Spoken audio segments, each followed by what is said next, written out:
గురువారం రోజు వైసీపీ విస్తృత స్థాయి సమావేశం జరిగింది. ఈ విస్తృత స్థాయి సమావేశంలో జగన్మోహన్ రెడ్డికి వైసీపీ నేతలు కొంతమంది సజ్జల రామకృష్ణారెడ్డిని ఉద్దేశించి కొన్ని కంప్లైంట్స్ చేశారని, సజ్జల రామకృష్ణారెడ్డి వల్లే వైసీపీ ఓడిపోవాల్సి వచ్చింది, ఇప్పటికైనా సజ్జల రామకృష్ణారెడ్డిని కొన్ని వ్యవహారాలకు దూరంగా పెట్టండి అంటూ కొంతమంది వైసీపీ నేతలు జగన్మోహన్ రెడ్డికి కొన్ని సూచనలు సలహాలు చేశారు అంటూ ఒక వార్త సోషల్ మీడియాలో చక్కర్లు కొడుతున్న నేపథ్యంలో ఈ అంశం మీద మనం విశ్లేషణ చేసుకునే ప్రయత్నం చేద్దాం.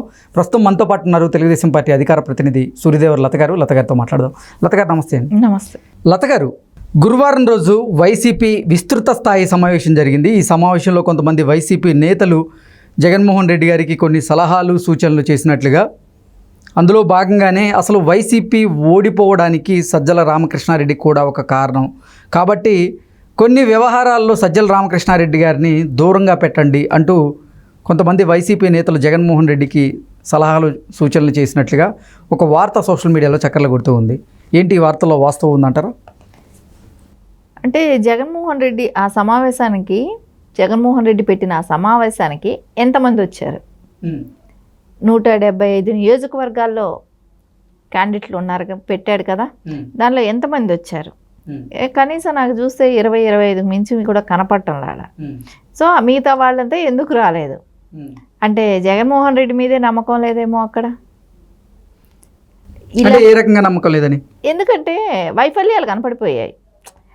అచ్చా, అంటే మొన్న జరిగినటువంటి సార్వత్రిక ఎన్నికల్లో అసలు వారి అధినేత అయినటువంటి జగన్మోహన్ రెడ్డి గారి వల్లే పార్టీ ఓటమి పాలైందని ఆ అభ్యర్థులు భావించారా? అందుకే వారు ఈ విస్తృత స్థాయి సమావేశానికి దూరంగా ఉన్నారా? ఖచ్చితంగా అదే. ఎందుకంటే అక్కడ వైఫల్యం ఎవరి మూలన ఉంది? ఫస్ట్ సజ్జల అవ్వచ్చు, సజ్జల కూడా ఒక పార్ట్, కానీ మెయిన్ కెప్టెన్ ఎవరు పార్టీకి?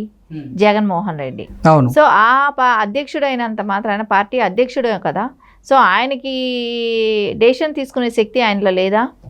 సో ఆయన ఏ రకంగా డెసిషన్స్ తీసుకున్నాడు? సో ఆ పార్టీలో ఏం జరుగుతుంది ఏంటి అనేది ఎప్పుడైనా ఆలోచించాడా? సరే, ఎమ్మెల్యేలకు ఏ రోజైనా అపాయింట్మెంట్స్ ఇచ్చాడా? కార్యకర్తలను ఎప్పుడైనా కలిశాడా? సో ఆయన గెలిచిన తర్వాత ఏ రోజైనా కార్యకర్తల గురించి పట్టించుకున్నాడా? సరే, ప్రజల్లో కలిశాడా? ప్రజలంటేనే ఒక భయం అనేది ఏర్పడిపోయింది జగన్మోహన్ రెడ్డికి అనే అనిపిస్తుంది. అంటే దానికి కారణాలు కూడా మనకు కనపడుతూనే ఉన్నాయి.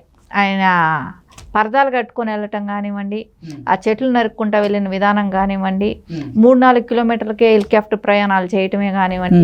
మీరేమో అసలు జగన్మోహన్ రెడ్డి ప్రజలతో కలవట్లేదు, ఆయన ప్రజల్లోకి రావాలంటేనే భయపడుతున్నాడు అంటూ మీరు చెప్తూ ఉన్నారు. వైసీపీ నాయకులేమో జగన్మోహన్ రెడ్డి ఓదార్పు యాత్ర 2.0 స్టార్ట్ చేయబోతున్నారు. మొన్న జరిగినటువంటి సార్వత్రిక ఎన్నికల్లో వైసీపీ నాయకులకి ఎవరికైతే గాయాలయ్యాయో వాళ్ళందరినీ పరామర్శించేందుకు జగన్మోహన్ రెడ్డి ఓదార్పు యాత్ర చేపట్టబోతున్నాడు. ఓదార్పు యాత్ర కన్నా శవయాత్ర అంటే బెటర్గా ఉంటుంది ఇది.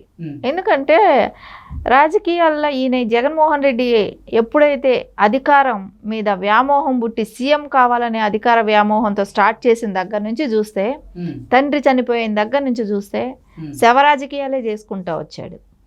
ఎక్కడ ఆయన నేను ఇది చేశాను ఇది చేస్తాను. ఇప్పుడు శవ రాజకీయాలు చేయాల్సిన అవసరం ఏంది? ఆల్రెడీ ఎన్నికలు జరిగాయి, ఎన్నికల ఫలితాలు కూడా వచ్చాయి. ఎన్నికల ఫలితాల్లో ప్రజలు ఒక స్పష్టమైనటువంటి తీర్పు కూడా ఇచ్చారు.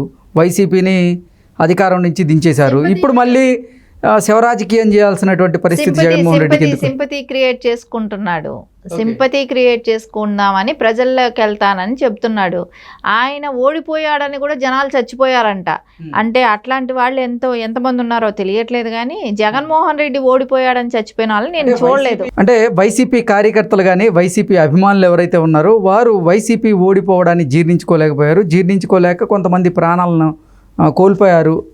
వారి కోసం కూడా ఓదార్పు యాత్ర చేపట్టబోతున్నట్టుగా వైసీపీ నాయకులు చెప్తున్నారు. కొన్ని వార్తలు కూడా ఆ రకంగానే వస్తున్నాయి. అన్నా, ఓడిపోతే కూడా చచ్చిపోయా ఉన్న వాళ్ళని నేను చూడలేదండి. ఇప్పుడు నాకు తెలిసి ఇన్ని రాజకీయాలు జరిగాయి, ఏ రాజకీయాల్లో కూడా ఇప్పటి వరకు అలాంటి వీళ్ళు చెప్పే అట్లాంటి హాస్యాస్పదమైన రాజకీయాలు చూడలేదు. ఎందుకో తెలుసా, ఎప్పుడు కూడా ఇట్లాంటి డిస్కషన్ కూడా రాలా. ఈ జగన్మోహన్ రెడ్డి లాంటి దేశోద్ధారకుడు ఆయన ఓడిపోయారని, సో చనిపోయిన వాళ్ళు ఉంటారనేది అంటే ఇంకా ఇంకొకసారి కూడా వినమేమో, ఏ రాజకీయ నాయకుడి విషయంలో కూడా వినమేమో, జగన్మోహన్ రెడ్డి గారి విషయంలో వినాల్సి వస్తుంది. దురదృష్టకరమైన విషయం ఇది. ఏంటంటే అంటే అసలు వైసీపీ అధికారాన్ని కోల్పోయిన తర్వాత ఎవరు పిచ్చా ఎర్రా ఇలాంటి క్వశ్చన్ మీరు అడగటం నేను దీనికి సమాధానం నేను క్వశ్చన్ అడగడం కాదండి. అంటే వాళ్ళు ఇప్పుడు అదే చెప్పేది, అది మీరు అడిగే విషయం నేను ఒప్పుకుంటున్నా.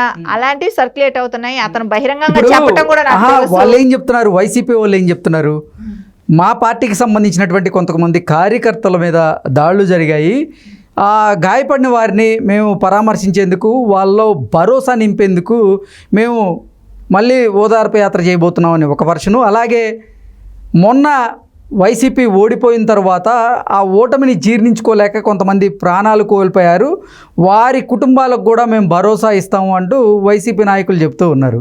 మేము అడిగేది కాదు, వాళ్ళు చెప్తున్నటువంటి నేపథ్యంలో అసలు అంటే వైసీపీ అధికారాన్ని కోల్పోయిన తర్వాత కొంతమంది ప్రాణాలు కోల్పోయారు అన్న దాంట్లో అసలు వాస్తవం లేదంటారా? ఖచ్చితంగా అది వాస్తవమే కాదు. అబద్ధాలు చెప్పటంలో వెన్నతో పెట్టిన విద్య జగన్మోహన్ రెడ్డి గారిది. సో ఆ అబద్ధాలతో మళ్ళా నెట్టుకొద్దామని చూస్తున్నాడే కానీ అది నెట్టుకొచ్చే పరిస్థితి లేదు. మునిగిపోయిన పుట్టిని ఎవడో లేపలేడు, అయిపోయింది, దాని చరిత్ర క్లోజ్ అయిపోయింది. ఈ జగన్మోహన్ రెడ్డి నిన్న మీటింగ్ పెడితేనే ఎంత ఫ్లాప్ మీటింగ్ పెట్టాడో, ఆ సమావేశానికి ఎంతమంది వచ్చారని చూసినప్పుడే మనకు అక్కడ అర్థమైపోతుంది.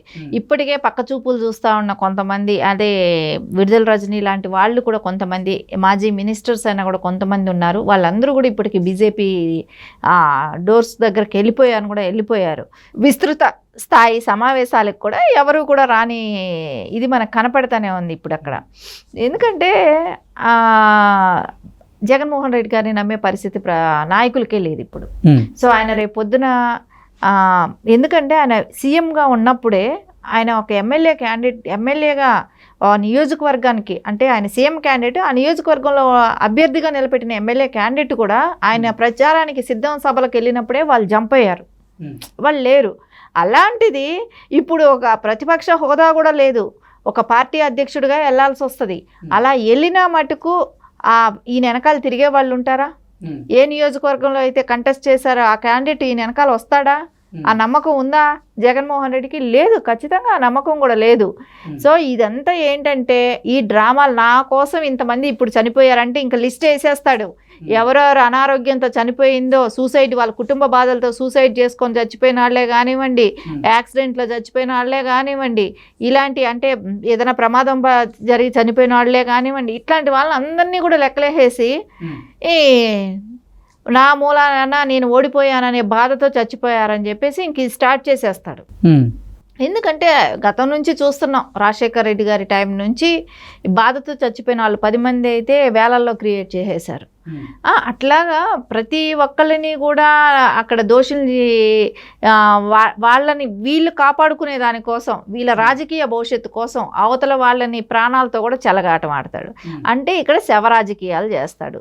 అంటే ఆయనకి ఎప్పుడూ కూడా ఓదార్పు యాత్రలు అనేది శవాల్ని అడ్డం పెట్టుకొని ఓదార్పు యాత్రలు అనేది స్టార్ట్ చేయటం మొదలు పెడతాడు. ఎందుకంటే వృద్ధుల పెన్షన్ టైంలో కూడా మనం చూసాం 33 మంది వృద్ధుల్ని ఏ రకంగా అయితే చనిపోయారనేది. సో ఎలక్షన్ బిఫోర్ నుంచే కూడా స్టార్ట్ చేశాడు. ఇప్పుడు అది కొనసాగిస్తాడు. ఇంక ఈ 5 ఏళ్ళు ఈ రకంగా నేను ఓడిపోయానని చనిపోయారు అంటూ డ్రామాలు స్టార్ట్ చేస్తాడు. కానీ ఆయన డ్రామాలు నమ్మేదానికైతే ప్రజలు సిద్ధంగా లేరు. ఇంకోటి, ఎవరైనా అభివృద్ధి కోరుకుంటారు, వాళ్ళ పిల్లల భవిష్యత్తు బాగుండాలని కోరుకుంటారే కానీ ఇట్లాంటి ఓదార్పు యాత్రల కోసం డ్రామాలు చేసే వ్యక్తుల్ని ప్రోత్సహించాలని అయితే ఎవరు కూడా నిన్న జరిగినటువంటి వైసీపీ సమావేశంలో మనం చూసుకున్నట్లయితే సజ్జల రామకృష్ణారెడ్డి గారు వెనక కూర్చున్నటువంటి నేపథ్యంలోనే జగన్మోహన్ రెడ్డి గారు ఇక సజ్జల రామకృష్ణారెడ్డిని దూరం పెట్టారు. ఈ వైసీపీ నాయకుల సలహాల మేరకే జగన్మోహన్ రెడ్డి కొన్ని రోజుల పాటు సజ్జల రామకృష్ణారెడ్డిని దూరం పెట్టబోతున్నారంటూ కొన్ని వార్తలు అయితే వస్తున్నాయి. దీని మీద ఏమంటారు? ఇప్పుడు సజ్జల గారిని పక్కన పెట్టడం నిజమే. ఎందుకంటే ఆయన సకల శాఖ మంత్రిగా ఉన్నప్పుడు, అంటే అధికారం ఉన్నప్పుడు ప్రతిదానికి ప్రెస్ ముందుకు వచ్చారు, మాట్లాడారు. కానీ ఇప్పుడు మాట్లాడటం లేదు. అది వాళ్ళ కొడుకుది సజ్జల భార్గవ్ రెడ్డికి కూడా సోషల్ మీడియా నుంచి తీసేయటం జరిగింది. సో అది కూడా లేదు.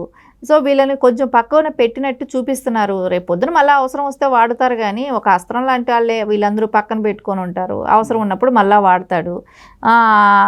ఇది ఇప్పుడు కొంచెం రోజులు డ్రామా నడిపిస్తున్నాడు.